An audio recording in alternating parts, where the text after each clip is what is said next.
Contractor mall ready చేస్తాను.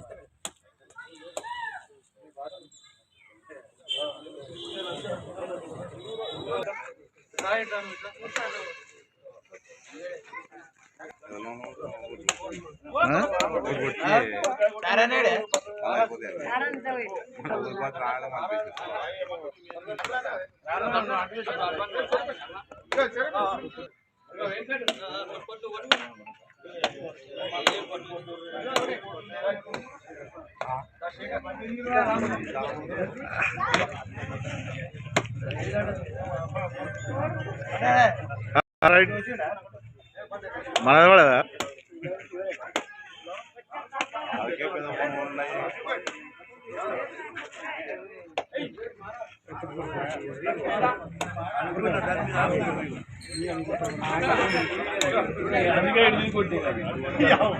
నన్ను అడుగుతారు మళ్ళా. రెడ్డి గారి నాయకత్వం, రెడ్డి గారి నాయకత్వం. ప్రారంభించడానికి చేసినటువంటి వార్డు కాంగ్రెస్ నాయకులందరికీ ఈరోజు గజ్వేల్లో ఒక సమస్యలపై పోరాడే వ్యక్తి ఒక నర్సారెడ్డి గారు. ఎందుకంటే గజ్వేల్లో ఎంతో నీటి ఎదురు ఉంటే హాస్పిటల్లో చాలా ప్రాబ్లం ఉంటే ఈరోజు మా ఎడ్యుకేషన్ అప్పుడు కూడా విద్యార్థులు ఎంతో బాధపడుతుంటే అక్కడ 2 పోలేసి 4 ఇంట్లో వాటర్ కూడా ఉంటాయి. ఈరోజు ప్రజా సమస్యల మీద పోరాడుతున్నది కేవలం నర్సారెడ్డి గారే. ప్రతిపక్షాలు కానీ ఒక బదనాం చేయడానికి జరుగుతున్నాయి. ప్రజలకు అవసరాలు ఏమున్నాయో తీర్చే స్థితిలో వాళ్ళు లేరు. ముఖ్యమంత్రిగా 2 పర్యాయాల నుండి ఈసారి కూడా గజ్వేల్ ఉన్నటువంటి సంవత్సరాల్లో పూర్తయినా కానీ ఒకసారి గజ్వేల్ ప్రజలకు ఏం నష్టమవుతుంది ఏం కష్టమవుతుందని ఒకసారి కూడా చూడని వ్యక్తి.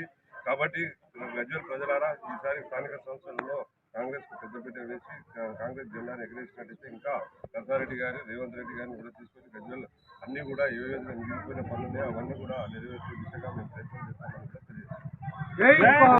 మున్సిపాలిటీ పరిధిలోని 3వ వార్డులో సీసీ రోడ్లు ఇప్పుడే ప్రారంభించుకోవడం జరిగింది.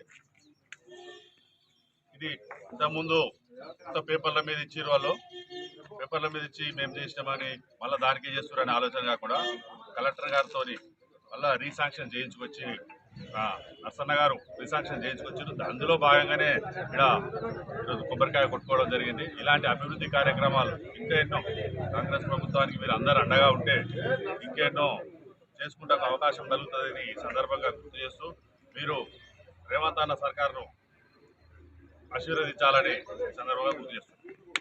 జై కాంగ్రెస్.